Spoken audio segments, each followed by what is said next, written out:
الرحمن الرحيم الحمد لله رب العالمين والصلاة والسلام على سيدنا محمد طه الأمين وعلى آله وصحبه الطيبين الطاهرين ومن اتبعهم بإحسان إلى يوم الدين. اللهم لا سهل إلا ما جعلته سهلا وأنت يا حي يا قيوم تجعل الحزن إذا شئت سهلا. اللهم علمنا ما ينفعنا وانفعنا بما علمتنا وزدنا علما يا رب العالمين. اللهم اجعل نياتنا خالصة لوجهك الكريم لله تعالى. I start by praising Allah, be exalted, and I ask Allah Ta'ala to raise the rank of our Master Muhammad sallallahu alayhi wasallam, likewise his kind al and his noble companions. And may Allah Subhanahu wa Ta'ala grant us all the sincerest of intentions, the ability to understand the religious knowledge, and to get the reward in the hereafter for our good deeds. Thereafter, we were going through some of the introduction that Al-Imam Ibnul Jawziyy rahimahullah ta'ala mentioned with regards to what pushed him to author this honorable text of his. And so he mentioned that Allah, the Exalted, had granted him 10 children after he had finished reciting the Quran and supplicated to Allah ta'ala for those children, and that some of them died, namely 2 of the females and 4 of the males, and all that remained was one of his sons called Abul Qasim, whom the author mentioned that he had put a great deal of hope and aspiration in to be someone pious and would follow in his footsteps. He wrote, though, then I witnessed from him some laziness in seeking knowledge. And we talked about how seeking the religious knowledge and being upon that path is something highly honorable in the religion of Al-Islam and something required for each Muslim in order to ensure their safety in the hereafter. Particularly since the Prophet sallallahu alaihi wasallam said in a hadith, "Man salaka tariqan yaltamisu bihi ilma, sahhala Allahu bihi tariqan ila al-jannah," which means he who follows a path of knowledge, then by that Allah would facilitate a path for him to enter paradise. And that's because it is only through knowledge that a person would know what it is that would find the acceptance of Allah or not, and what it is that will allow a person to enter paradise in the first place or not. So knowledge is essential, but the author mentioned that he saw his son leaving that path of seeking the religious knowledge. And consequently, he said, I wrote him this message, urging and encouraging him to follow my path in acquiring the religious knowledge and guiding him to resort to the one who creates success, the Exalted. And that's where we got up to in the last session. Inshallah, we're going to continue from here, whereby the author rahimahullah said, مع علمي بأنه لا خاذل لمن وفق ولا مرشد لمن أضل لكن قد قال تعالى وتواصوا بالحق وتواصوا بالصبر وقال فذكر إن نفعت الذكرى, which means that he advised his son with all of what we mentioned, while knowing that no one misguides the one whom he, that is Allah, guides, and no one guides the one whom he misguides. So here the author is clarifying that he is mentioning this to his son in order for him to take by the available means for the desired result, while confirming that his belief is like the belief of every Muslim, which is that tawfiq comes from Allah. For Allah is the one who guides to the straight path. So he said Allah is the one who waffaq, grants tawfiq. What does tawfiq mean? It means the creating of one's ability to obey. So how is it that we are able to perform our acts of obedience, that we are able to pray and fast? It is because Allah Ta'ala created that ability within us. And had it not been for Allah creating it within us, we would not have been able to obey Him. So who is the one who grants that tawfiq, that is the creating of one's ability? Allah. And we said with it, you would not be able to obey Allah. Does that mean then you sit at home and say, well, if Allah willed for me to obey Him, then I will obey Him, and created within me the ability, then I will do so. And if not, I'll just sit here. No. And that's why the author is saying here that he is guiding his son to take by the means. So if we take another example to make this meaning further understood for us, that Allah, the Exalted, is the creator of everything. So this includes that Allah is the creator of food and the feeling of satisfaction this food gives when one eats. And had it not been for Allah Ta'ala creating that feeling of satisfaction within a person once he eats, then you would still feel hungry even though you ate. So do you say then, okay, well, fine, I'll sit here and not eat anything. And if Allah Ta'ala creates the feeling of satisfaction, then so be it. No, rather, a person eats the food and believes and hopes from Allah Ta'ala that He would create within him the feeling of that satisfaction. Similarly, then, a person does what he can do to follow the right path, acquires the religious knowledge, while putting his trust that Allah Ta'ala would create within him that ability to obey. And as for the opposite of tawfiq, it is called khidlan, meaning the creating of one's ability to sin, which is something we ask Allah for protection from, that we don't want to disobey Allah, we don't want to commit sins, but ultimately who is the one who enables that? That is Allah Ta'ala. And so the author said, no one guides the one whom he misguides. That is, whoever has misguidance and blindness to the truth written for him will not be guided. This is the creed of Ahlul Sunnah wal Jama'ah, which is that guidance and misguidance are under the control of Allah. He guides whomever He willed and misguides whomever He willed. Hence, whatever happens in the world does so in accordance with whatever Allah eternally willed to happen. Not what me and you will to happen or just want to happen. For the will of Allah does not follow our will. We might want something to happen and desire for it to happen and it doesn't. Or we don't want something to happen and it does, because this is what Allah, the Exalted, eternally willed.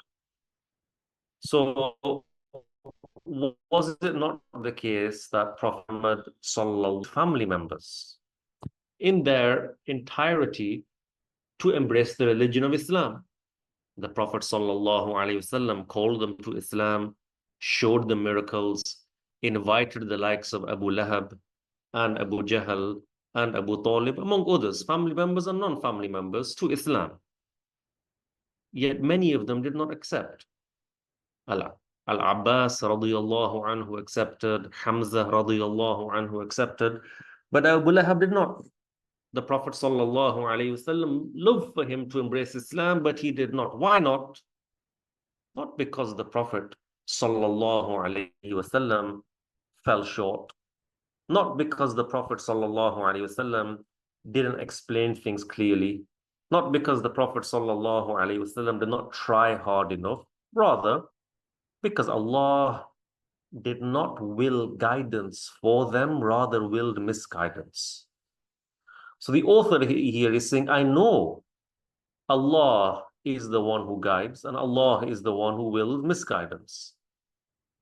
But I am trying to guide my son to what is to the right path by showing it to him, reminding him, encouraging him, trying to push him to follow that path while knowing if Allah will for him to be misguided, then no matter how hard I try, he will not be guided. And so just as the Prophet ﷺ tried to get certain individuals to be Muslims, Allah did not will guidance for them, and so they were not guided. The author said, however, Allah, the Exalted, said in verse 3 of Surah Al-Asr, what means they, meaning the believers, ordered each other with haqq, meaning truth, and sabr, patience. So his statement then means that I am mentioning my advice to you, O son, out of facilitating and encouraging goodness and obedience, and I'm reminding you of that. Just as the companions used to do, as we're going to mention, that even though Allah, if He will guidance for someone, they will be guided, whether I say something or not. But I'm doing my bit in offering you that advice and hoping that you take it and that this agrees with what Allah willed. So this is like the situation of the rest of the believers who advise and remind each other of the truth and to be patient with obeying Allah the Exalted. Don't we remind each other to pray? Don't we remind each other to fast? We remind each other to not commit sins. We do that. And Al-Imam al-Nawawi said that Ash-Shafi'i radiyallahu anhu said a statement which means most people neglect to reflect upon the meaning of this surah. Which surah? Surah Al-Asr. It's a short surah, a relatively simple one, but its meaning is deep and profound, and he is saying that many people neglect it. They don't think about its meaning. They don't reflect upon it as they should, which is what the believers ordered each other with truth and patience. Tawasaw, meaning they used to advise each other, remind each other of obeying Allah and leaving out disobedience. So Al-Imam al-Tabarani narrated about the companion Abu Madinah al-Darimi radiyallahu anhu that he said, whenever two of the companions of the Prophet sallallahu alaihi wasallam would meet, they would greet each other, but they would not separate until one of them would recite wal asr innal insana lafi khusr to the other. That they would recite this surah to the other one, then one of them would give salam to the other. He's saying whenever they would meet. I mean, each time the companions were meeting each other, they were giving each other reminders, giving each other encouragement. Remember, encouraging each other to do good, and not necessarily because they are not doing good already. Not because they said, you're slipping, you're falling short, make sure you are obeying Allah. Not from that angle, but rather as a form of encouragement. And how much do we need that reminder and encouragement when so many of us get busy with our worldly lives? And we convince ourselves that these worldly lives are important. That we might say, for example, I've got bills to pay. Who's going to pay them if I don't go to work? I have to work. So they allow themselves to go to work. And then they say, this work, I need a break from it.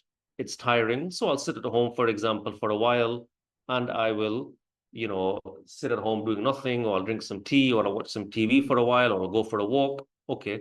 Then they say, I need to give my family some time. My wife has not seen me all day. My children have not seen me all day. I need to give them time.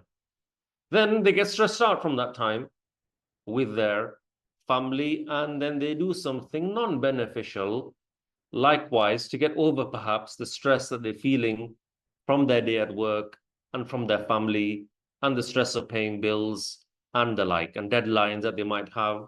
And so they again might go out for another walk. They might go out and see some friends. They might say, I'll smoke, for example. I'll take my mind off things. And then the cycle repeats and repeats and repeats. And there is no goodness in that schedule. They might just about keep up with their obligatory prayers. And if they do, then many times they don't pray at the beginning of its time. So they miss out on so much benefit. And if they are surrounded by people who are work colleagues, even family members who are immersed in this dunya and chasing after it and working for it, then all they are constantly hearing is how much they should be working, what product their company is selling or working to sell, or what new project is being worked upon in their work, and no one is reminding them to do good. No one is pushing and encouraging them to obey Allah, to do more good deeds, to do some dhikr, to do some more prayers, to recite some Quran, to do this and to do that. That encouragement, when you don't hear it at all, you get further and further away from doing goodness. And look at the companions, the best of the generation that ever lived. Look at their habit. Yes, Allah Ta'ala granted them the merit of being the Sahaba of the Prophet Sallallahu Alaihi Wasallam. They were granted many merits and the like, but they took by the means. They used to advise each other, remind each other. Weren't they humans like us? Didn't they have temptations like us? Didn't they have egos like us? Didn't they have inclinations to do things like us? They did. They got tired like us as well. They weren't, robots or superhumans from one angle. They were humans, but the choices that they made were different. The sacrifices they made were more. The efforts that they put in were greater. And that's not something outside of our means.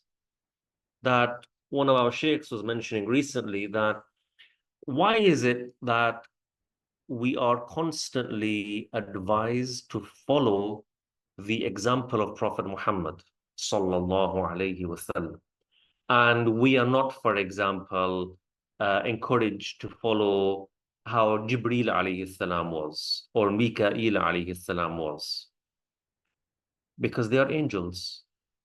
Which one of us is an angel and is like an angel? Angels don't eat, they don't drink, they don't sleep. As for Prophet Muhammad sallallahu alaihi wasallam, he did that. He drank, he ate, he slept, he rested, he got tired, he got hungry.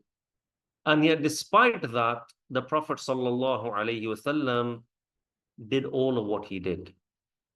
And likewise, the Prophet sallallahu alaihi wasallam sat in a certain way, ate in a certain way, slept in a certain way for a certain amount of time, where we can look at all of these examples from him, where we can't from angels.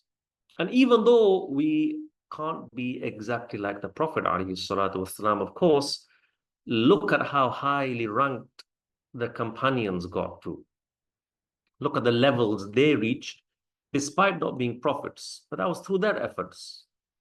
So we should be taking the companions as our example, who took Prophet Muhammad sallallahu alaihi wasallam as their example, and to do that, they used to constantly remind each other and encourage each other and order each other to do good things and acts of worship to better their situation. So if they needed that reminder, how about us? And the author said that is, Allah also said in verse 9 of Surah Al-A'la, what means remind when reminding is beneficial. This means, O Muhammad, remind your nation through the Quran if you find that the advice would be beneficial, meaning that it would have an impact. And which one of us knows which potential word we might say that might trigger some sort of a positive impact in others? What reminder we might give that might push someone else to change their situation? So don't feel, for example, or who am I to say anything? They probably won't listen. Remember, the one who guides is Allah. And people's situations might change suddenly and drastically. We regularly mention the example of Sayyidina Umar radiallahu anhu. He was someone who went through a period of his life, he wanted to kill Prophet Muhammad sallallahu alayhi wasallam. Then he became the second greatest man that ever lived after the prophets. Ever. After Abu Bakr radiallahu anhu, he was the second greatest wali and sahabi. May Allah raise his rank. Didn't the Prophet alayhi salatu wasalam speak to him? Didn't his sister say something to him? His brother-in-law spoke to him. Reminders were given. Encouragement was given. And he, radiallahu anhu, embraced Islam and became among the best of all believers. Therefore, be positive when you remind others and encourage others, and do so willingly and frequently as well. Don't ever get bored in pushing people to do good things, reminding them to recite Quran, to do dhikr, to attend sessions of religious knowledge. Don't say, oh, I've invited him twice, he doesn't come. I've sent her a couple of messages last month, she didn't come to any lessons, I'm not going to bother with her anymore. No, you don't know which of your constant reminders might work, how long it might take. You are not the one who guides, but each time you remind, you get reward. Each time you remind someone else to do something good, you benefit by that. And if they benefit, then that's an extra benefit that occurs from your reminder. So do so for the sake of Allah Ta'ala, so that we might imitate the most honorable of nations, which is or most honorable of generations, which is the generation of the companions, radiyallahu anhum ajma'een. The author said, وَلَا حَوْلَ وَلَا قُوَّةَ إِلَّا بِاللَّهِ الْعَلِيِّ الْعَظِيمِ. Which means no one can avoid sinning except with the protection of Allah, and no one can obey except with the help of Allah, the Supreme and Great. And this is how the Prophet sallallahu alaihi wasallam explained this statement to Abdullah ibn Mas'ud radiyallahu anhu. That once the Messenger alayhi salatu wasalam asked Abdullah ibn Mas'ud radiyallahu anhu, do you know what this statement means? La hawla wa la quwwata illa billah. He said, Allah and his messenger know best. Then the Prophet sallallahu alayhi wasallam gave him this brief explanation and said it means no one can avoid sinning except with the protection of Allah. It's not you alone through your own efforts that you are able to stay away from sins. It is through the protection of Allah, and by the protection of Allah subhanahu wa ta'ala, that you are able to stay away from those sins. So put your trust in Allah and be grateful to Allah ta'ala that you are able to be away from those sins. And no one can obey, meaning no matter how much you think you have power and ability and control, you are only able to stand because Allah helps you. You are only able to lift your hands to the tap to turn it to make wudu because Allah has helped you. You are only able to go into sujood because Allah helps you. Any act of worship you do, it is through the help of Allah Ta'ala. So remember that at all times and be thankful to Allah at all times for such an endowment.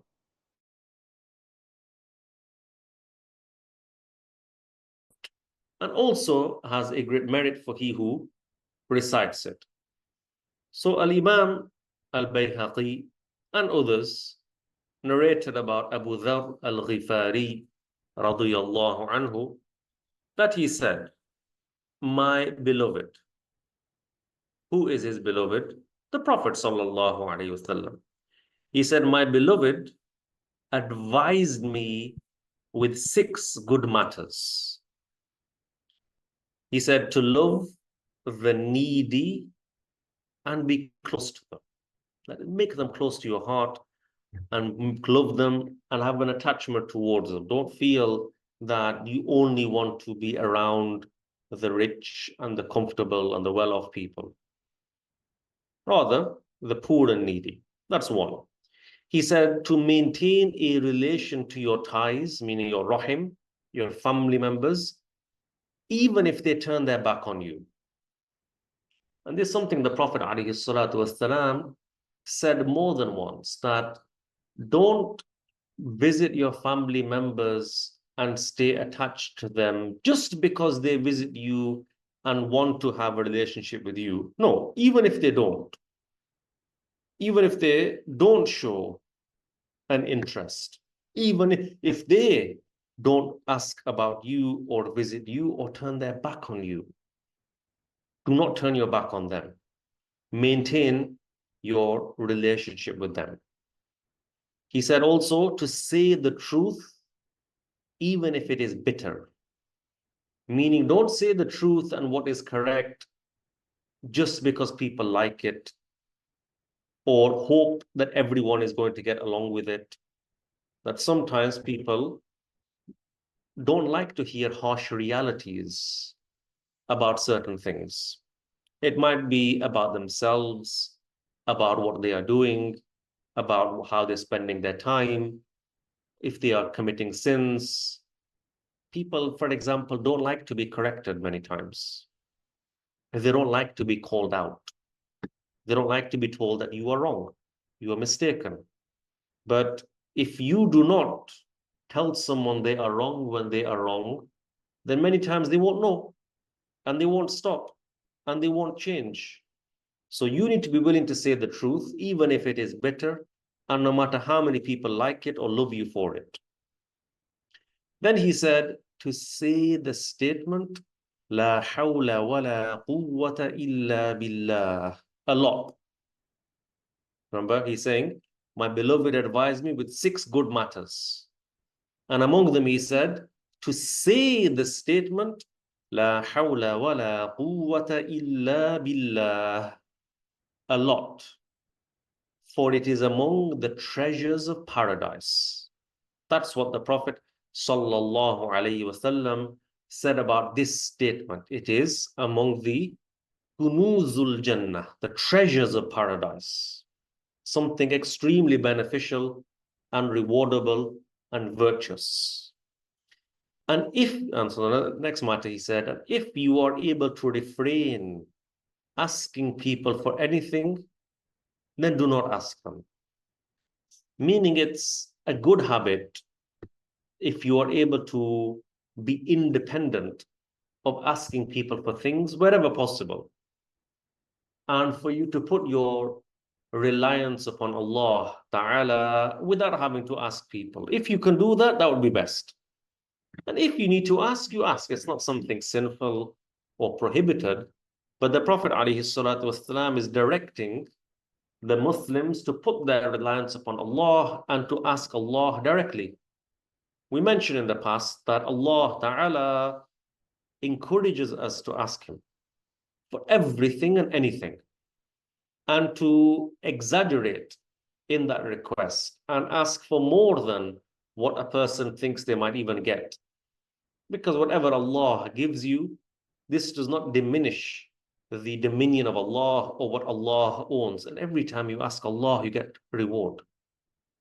So rather than asking people who might give you something and they might not, and usually you will be bothered when you ask them for things, because then if they give it to you, they run out of what they have. So ask Allah Ta'ala for what you desire. Also, Abu Hurairah radiyallahu anhu said about the Prophet sallallahu alayhi wasallam that he said, La hawla wa la quwwata illa billah is a cure for 99 ailments, the lightest of which is worry. a person has something bothering them. It might be a worldly matter that a friend of theirs is not talking to them, they're a bit stressed with the deadlines, with work, their spouse, they're not getting along with, their parents are upset with them, a few people have turned against them, whatever it is, they're worried, stressed, down. And people say, what can I do? What can I say? What can I recite to get out of this or to help with this? The Prophet sallallahu alaihi wasallam mentioned this. La hawla wa la quwwata illa billah. You might ask, okay, how many times should I say it? Well, the Prophet alayhi salatu wasalam said, say it a lot. What's a lot? Sometimes we are asked, what's a lot then exactly? There isn't an exact number for what is a lot, but some of the scholars said for you to come under having said something a lot, then for you to have said it 300 times, it would be considered you've said it a lot. But that doesn't mean only say it 300 times or get to 300 and you've said it a lot and stop there. Rather, you might look at it as say it at least 300 times and then continue to say it. So some names of Allah Ta'ala have benefits and merits that might help with one thing or another. And sometimes the advice is say it a lot. So ideally, that all that means is just keep saying it. But some people like to have a type of target in mind. It helps them to get there.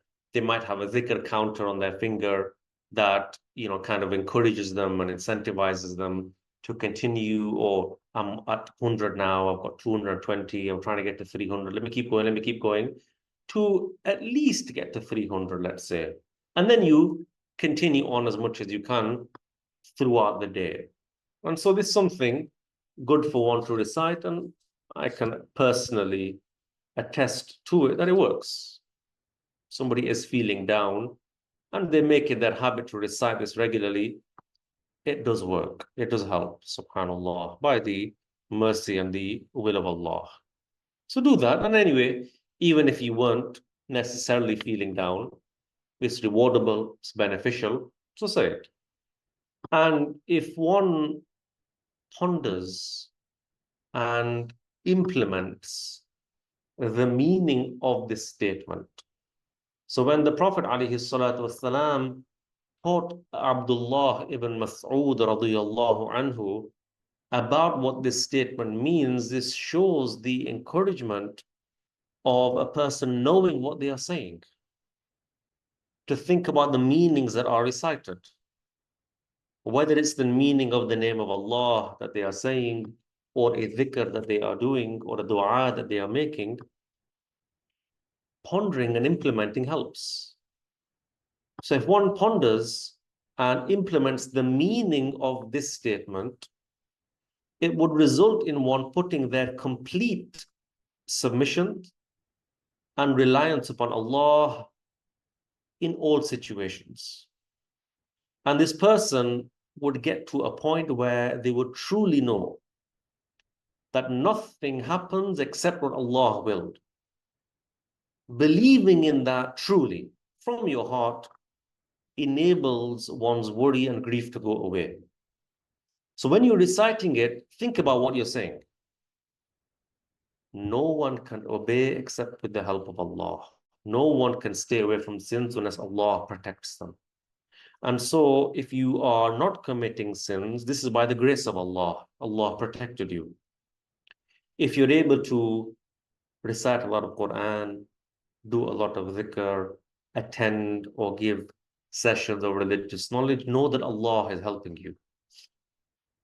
So look how that goodness is reaching you. Allah is the one who is enabling to you. So why are you worrying? How much goodness comes your way? How many endowments come your way? How many blessings come your way in one moment of your life where you don't even realize how much you're getting? So what do you have to worry about? You are someone obeying Allah. You are someone avoiding disobeying Allah. You are someone fulfilling what Allah commanded you. And if you are going to be accepted by Allah Ta'ala, then it doesn't matter if the entire world feels like it's on your shoulders. That grief should not reach your heart because you are accepted by Allah. And therein lies true success and victory. So all of what we mentioned, subhanallah, is actually the introduction that the author gave to his book. And then he moves on to the main portion of his text in the form of a series of fasls, sections that he breaks down the text with. So we're going to make a start on that then, inshallah, today, whereby the author, rahimahullah, said to his son, اعمل اعلم يا بني وفقك الله للصواب أنه لم يتميز الآدمي بالعقل إلا ليعمل بمقتضاه فاستحضر عقلك وأعمل فكرك واخلو بنفسك. He said, no, my son, may Allah guide you to the truth. So here he is making a supplication for his son. He's saying, may Allah grant you tawfiq, which means may Allah grant within you or create within you the ability for as-sawab, meaning to do what is correct and sound, the truth, following and obeying the orders of Allah Ta'ala. He's making dua for his son. Ya bunay, my son, may Allah grant you that. Then he says, know what? What do I want you to know, my son? That man, that is humans, was not distinguished. Distinguished from who? The animals. With what? The aql, the intellect. Except, that is why were we granted an aql and the animals were not? Why were we given this mind, this aql, this faculty of ours that the animals were not given to work according to its judgments? In other words, to work in accordance with what the sound mind demands. What does the sound mind demand? That if a person uses their mind properly, then they are going to, as we will mention, reach the conclusion that this world has a creator and I am a creation of that creator. And so there must be a reason for why I was created. So the mind would push you, or the intellect, sorry, would push you to search for that. What is it that I need to do while I'm on this earth? What was I created for? What was my purpose? Is there going to be a point, a reason for my being on this earth? Is it going to result in something? Am I going to get something out of it? Am I going to potentially face something because of it?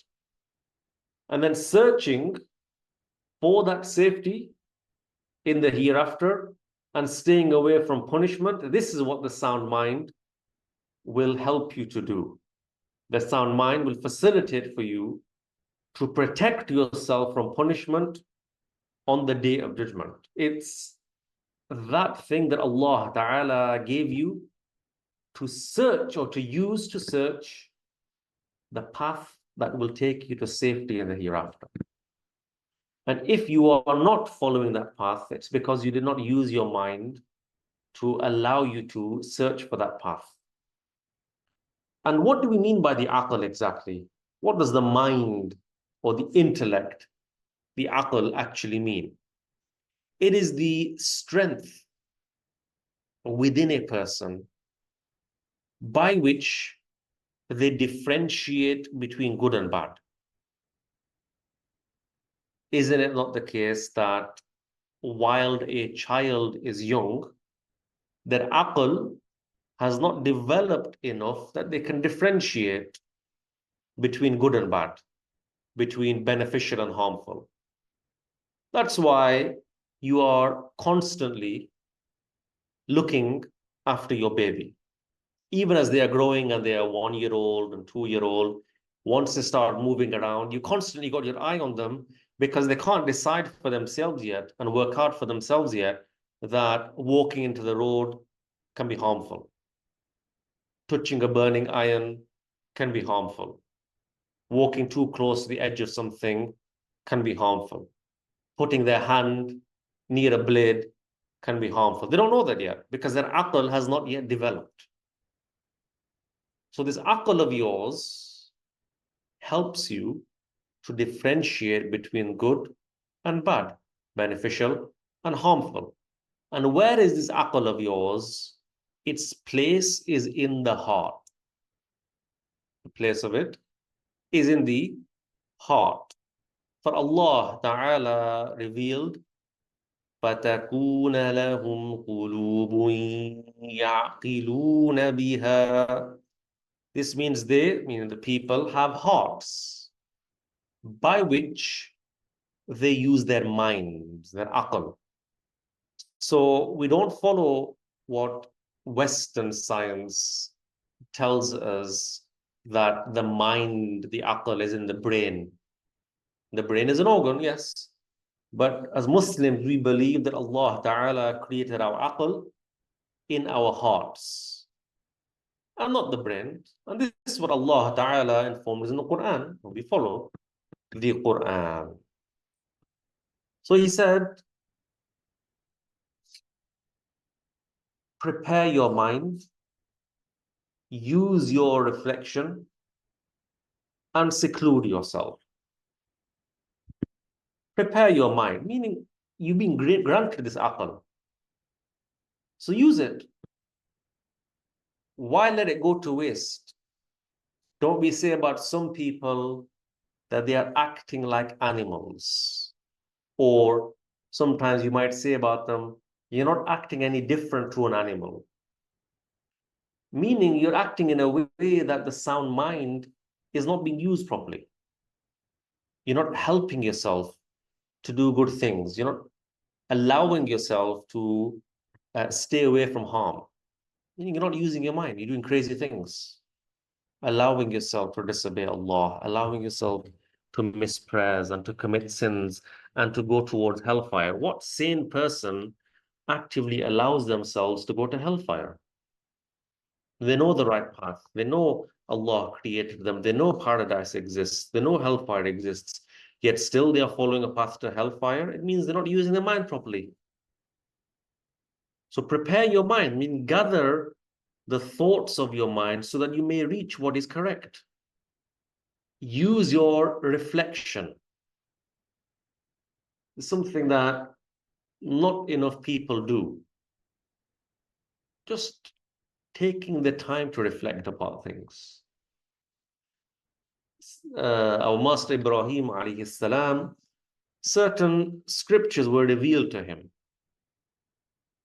And within those scriptures that were revealed to him, he mentioned some advice. And within there was advice that each person should assign certain times for things that they should do. Performing their obligations and obeying Allah Ta'ala, among other things. And among what he mentioned was designating a time to reflect. Think, let's say, before you go to sleep. What did I do today? Where did my time go? How much did I prepare today for my hereafter? Did I lighten or lessen, for example, the amount of obligatory prayers that I need to make up? Did I repent from any of my sins? Did I do anything where the pan of good deeds is weighing heavier at the end of this day? Or does it weigh the same as it did yesterday? If so, why? Why? I have 24 hours. You have 24 hours. Abu Bakr radiyallahu anhu was granted 24 hours. Prophet Muhammad sallallahu alaihi wasallam was granted 24 hours. So it's not that the days were stretched more for others and we don't have as much time as others do. That's something that people say, I don't have time. Running out of time, rushed for time. That you have less time than others. They had more time than you. They slept. They have to eat. They drank. They had some rest. They had families. They had obligations to fulfill. How are they then able to do more than you? Then where is your time going? What's it being spent on? Is it going to waste? If it's going to waste, why is it going to waste? Can't you use it to benefit yourself? You said you want to take a break. How long of a break do you need? You took 45 minutes. Do you need all that 45 minutes? Can't you reduce that and take some break with reciting some Quran, or while you're going for a walk to just take your mind off some things? Perhaps you could do some dhikr while you're doing that. Reflect. How can I better my situation? How can I use my time more wisely? Why is it gone to waste? Okay, today the time has gone. Tomorrow I'm not letting it go to waste in the same way. How are you going to change if you don't reflect on what you were doing before as needing change? So do that. Use your reflection, he's saying. وَخْلُو بِنَفْسِكَ. Seclude yourself. Be alone, away from others. Not always, but secluding oneself sometimes helps a person to collect their thoughts, enables them to flow freely. You're not talking to people, you've not got things going on around you. I don't mean seclude yourself where you're away from your immediate family, but you're around other people. No, completely. Didn't Prophet Muhammad sallallahu alayhi wasallam leave Mecca, climb up a mountain, enter a cave to be by himself? That's seclusion, truly being away, to give that time for yourself, to think properly about certain things. And Ibnul Jawziyy, rahimahullah, himself said, you should have time alone, for it is the foundation of goodness that helps you to reflect upon things, to be real with yourself. And he said, be aware of bad company. So don't think, well, I don't like being alone, but the only people that you have to hang around with are bad people, or people that don't remind you to do good things. He said, be aware of bad company. They'll pull you towards their bad deeds. He said, rather, let your company be the books of the scholars and reflection of the biographies of the Salaf. As we said, look at how they spent their time. Look at what they were doing with their time. Look at how they were dedicated and designated their time to work for the hereafter. Think about the awliya. Think about the pious Muslims. Think about the prophets of Allah. What were they doing with their time? What were they encouraging people to do? If they were stressed, what did they do? If they were angry, what did they do? If they were facing harm of people, what did they do? Look at their biographies so that you may take from those excellent examples of those excellent people and be on the right path. Mentioned, prepare your mind, use your reflection, and seclude yourself. And what conclusion will you reach? تعلم بالدليل أنك مخلوق مكلف. You will know through evidence that you are an accountable creation. And inshallah, we'll talk more about that in the next session. Barakallahu fikum. Hopefully the voice is clear enough. But may Allah subhanahu wa ta'ala protect you all, allow us to benefit from our time and grant us the ability to do good things. Ameen. Say a tahleel and the salah on the Prophet. وعليكم السلام ورحمة الله حبيبي عبد الحميد كرمك الله الله يحفظك وأهلك